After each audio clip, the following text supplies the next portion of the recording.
May natutulog sa ilalim ng mall na pinupuntahan mo ngayon. Hindi ito urban legend.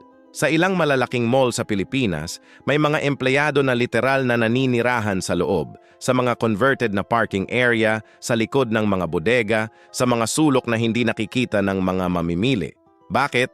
Dahil ang minimum wage ng isang mall employee ay mga 5 hanggang 6,000 piso bawat buwan. Ang pinakamura namang kwarto malapit sa mall, 3 hanggang 4,000. Iyon na ang buong sweldo, bago pa man kumain, bago pa man mag-commute. Kaya ang solusyon nila, huwag na lumabas. Nagtatayo sila ng maliit na espasyo sa mga lugar na hindi tinitingnan ng management. May mga kama, may kalan, may damit na nakabitin, isang buong buhay na nakatago sa likod ng mga makukulay na tindahan, at habang nagbe-browse ka ng mga sapatos o kumakain sa food court, may isang tao sa ilalim mo na naghihintay na matapos ang shift para makauwi sa lugar na wala kang alam na umiiral.